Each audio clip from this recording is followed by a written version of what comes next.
In 79 AD, this volcano exploded.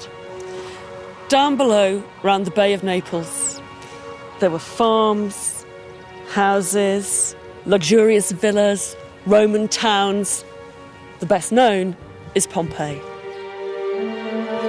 The eruption which wiped this ancient town off the Roman map is one of the world's most famous disasters. But the tragedy has given historians a priceless legacy. The inhabitants were overwhelmed by gas, lethal gas, volcanic debris, and we found their bodies exactly where they died. Many have been cast in plaster, frozen in time. They've tantalised the world with their last horrific moments of death, but they tell us little about their lives. Now, in a cellar just 2 miles outside Pompeii, are 54 well-preserved skeletons lying exactly where they died. They were hiding from the full force of the volcano. 2,000 years later, they're about to give up their secrets.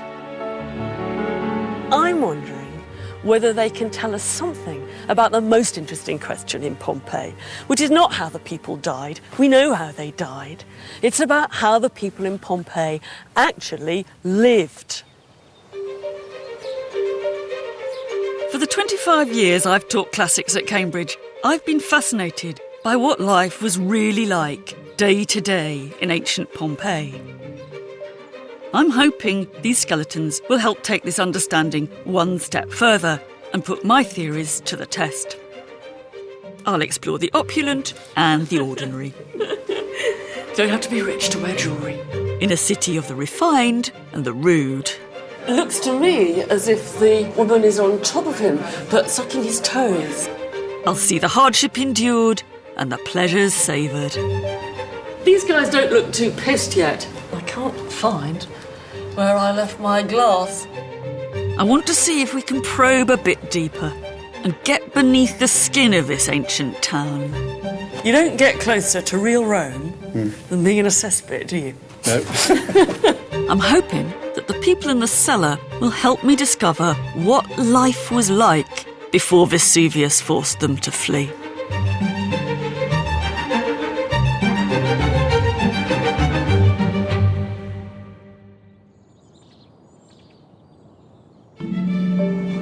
Pompeii is the most important archaeological site in the Roman world. Nowhere else do we come face to face with antiquity, up close, in quite this personal way. These perfectly preserved ruins bring millions of us here each year to see a snapshot of Roman life. But that's all we see, a snapshot of a society where it appears the rich enjoyed a life of luxury and everyone else, the poor and the slaves, lived lives of drudgery. That's always seemed too simple to me. It's much more interesting than that. I want to bust a few myths about the rich and the poor in Pompeii. This was the stretch of coastline where rich Romans, and I mean really, really rich Romans from the capital, used to come for their holidays. It was supposed to be particularly popular with the fast set. They came here to gamble, to have fun, to have sex. Sort of a cross between Las Vegas and Brighton. And that's what makes Pompeii so remarkable. It was a town where ordinary people lived cheek by jowl with the hedonistic rich. It had all the essentials of a Roman town, with a forum at one end and at the other an amphitheatre and training ground for gladiators, a market, temples, baths, even a brothel. Perhaps 12,000 people packed into less than a square mile. Pompeii lies between the Mediterranean and Vesuvius. It's 17 miles along the coast from Naples, not far from Herculaneum. And it's in a suburb of Pompeii, Oplontis, where the cellar of skeletons was unearthed.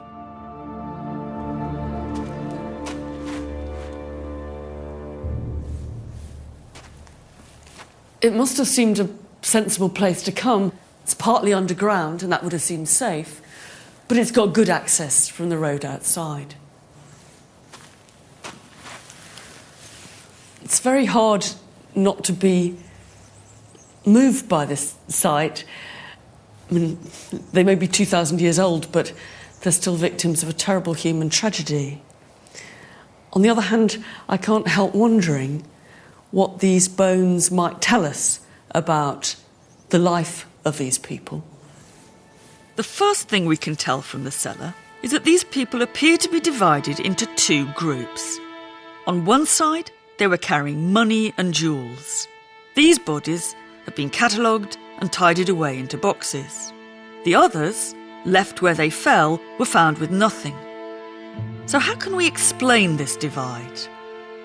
You could come up with all kinds of theories as to why it might be. But for my money, the most likely thing is that we're dealing with a distinction in wealth.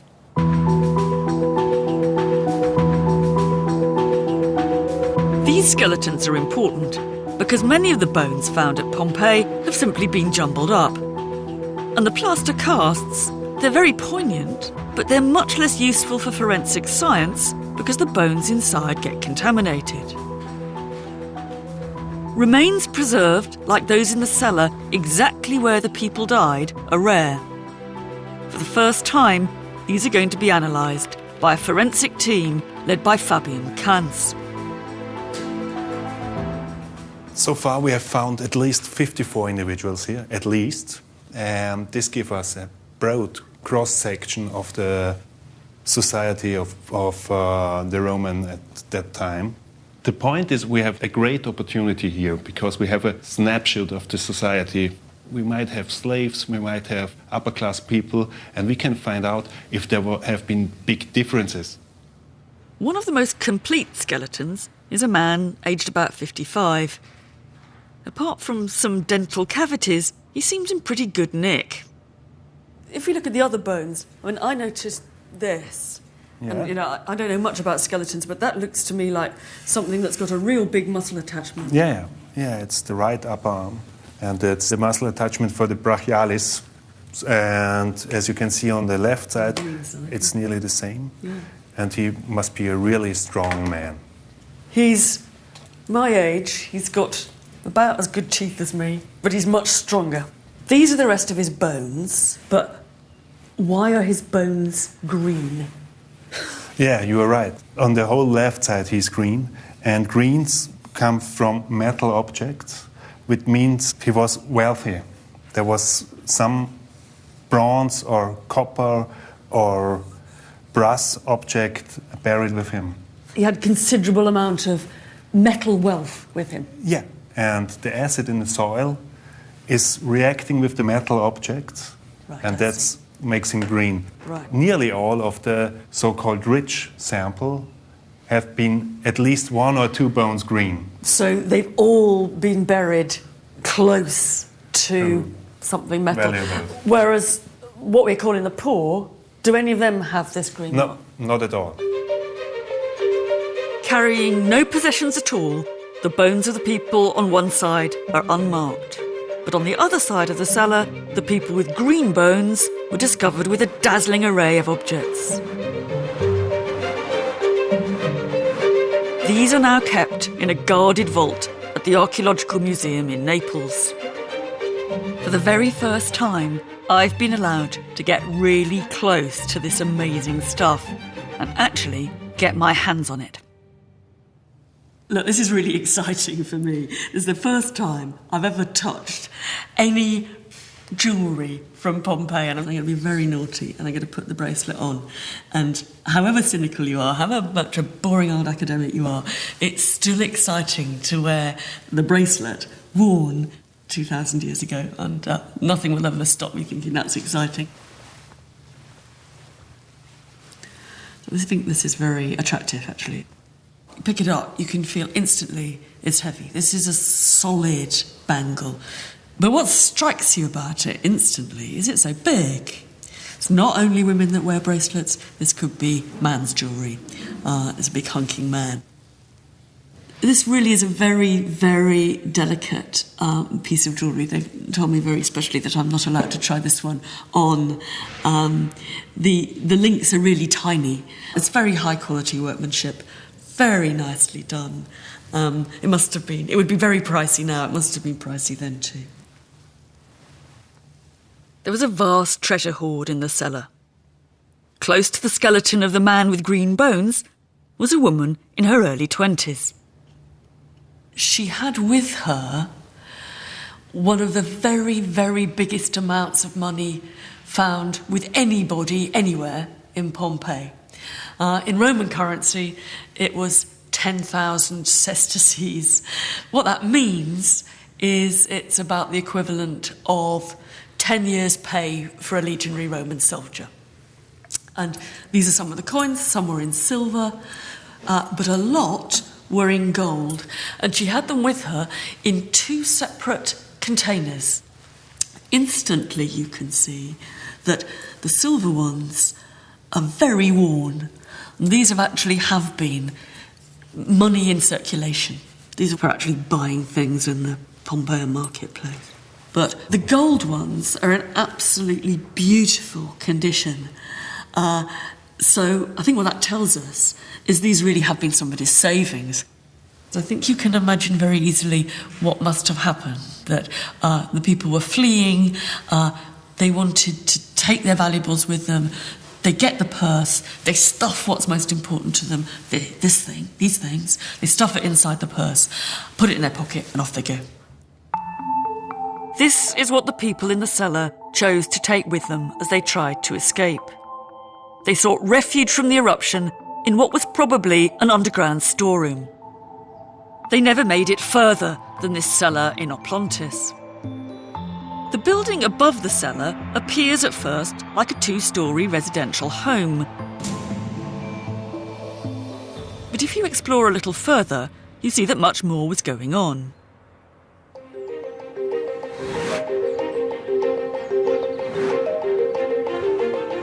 There's a large building with 2 floors of storerooms, piles of big containers and wheel ruts made by hundreds of carts. This was clearly more than somebody's house. This is an agricultural depot. It's ghostly now. In Roman times, it must have been an absolute hub of activity, with people packing things up, carting things, wheeling them off, getting them ready for dispatch. Whoever owned this place must have been pretty wealthy. But he wasn't anything like as wealthy as one of his neighbours, because just over there, few yards from this place, is one of the most luxurious villas ever found in all of the Roman world. The cellar is only a stone's throw from this stunning Roman mansion. 100 rooms, decorated with sumptuous frescoes, painted with pigments from the farthest corners of the Roman Empire. And to top it all, an Olympic-sized 200-foot-long swimming pool where the guests could let their hair down.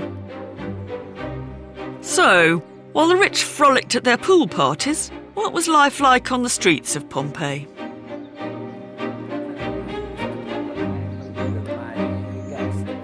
Mattia Buondono's family has lived in Pompeii for generations, and he's one of the site's most experienced guides.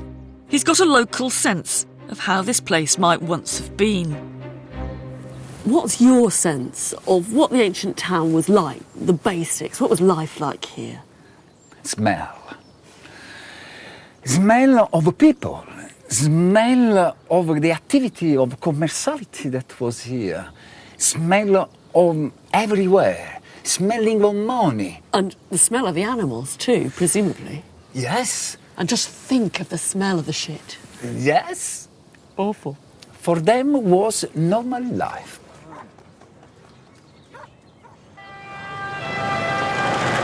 To get an idea of Pompeii as the people in the cellar would have seen it, I've come to Naples. Though it's a modern city, there are some striking similarities with the ancient town nearby. So, You could feel yourself in Pompeii. Here. Yes. Now why? In You feel yourself in Pompeii because more or less the atmosphere, the first floor, and the busy town. It's easy to forget that Pompeii was a two-storey town. People lived above their shops and bars, and stairs opened right onto the streets, just as they do in Naples today. I think people often wonder where all the stuff was in a Pompeian shop or a bar. I think what this tells you is that you can hang a lot of it up. You can actually hang it from the ceiling. Like they did 2,000 years ago, as this painting shows us. All around modern Naples are echoes of Pompeii's past. From the doors, just like the ones you see in Pompeian frescoes. There are things like this in Pompeii. Oh, yes, they had. Yeah, careful, because we don't want the owner to come. Okay, we can get out. To the images they left on their walls. I think the graffiti is pretty Pompeian. The Pompeian graffiti were better than this. They're better than, yes. They're wittier, Yes, I think. Now that's very Pompeian, isn't it? No, Pompeii was cleaner. Pompeii was cleaner than that? Yeah. Do you really think so? Oh, yes, But because... here, you don't, do you? So we can find all kinds of clues as to how ancient Pompeians lived in modern Naples. But what can the bones from the cellar add to the picture of their lives? See, this looks quite ordinary to me. This is a leg bone. This is the lower part of the leg bone, and if you compare it to this bone, it's swollen. Oh, yeah, nice. And you can see all these little holes. And what is that? This is the infection of the skin and the bone. A possible reason for this might be a cut. This is one explanation for it. So you get a cut, you haven't got antiseptic. Yeah. You maybe don't even know exactly what the relationship is between dirt and infection. No. And so the cut never properly heals and is a kind of lifetime infection, really. Yeah. Painful or not painful? It's very painful, very painful.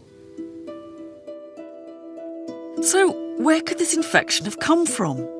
After all, we tend to think of Romans as a rather clean lot, regularly visiting the baths. It's true that bathing was an important part of life, as we can see at the baths near the Forum in Pompeii. They give us a better picture than anywhere else in the world of how Roman bathing actually worked. This is where you took your clothes off. I think it must have been quite stunning to come in from the hot, sweaty outside through the narrow corridor into this beautifully decorated room. I think you have to imagine the baths as being a place where someone whose life could be a bit drab could come to bright colours, twinkling lights, water, splashing, everybody with their clothes off. The baths were the people's palace. Bathing was a great leveller. Almost everyone in ancient Rome, rich and poor, men and women, would have gone to the baths, including the people from our cellar. These feats of engineering had underfloor heating, a series of hot and cold rooms. And in Rome itself, they could even have a library attached. You get all sorts of things out of coming to a Roman bath. You get hot and cool and you get rest. But I think it's also crucial to remember you get wonderful things to look at too. And the ceiling still has some traces of the kinds of over-the-top decoration that you expect in a really good Roman bath. And everybody shares those things. We tend to think of these luxurious baths as pristine marble palaces where people came to get clean. But is that really the case? Here is where I guess you'd have spent your time, in this lovely marble pool. It's a bit like a jacuzzi. Think California, or perhaps think rugby club. You sit down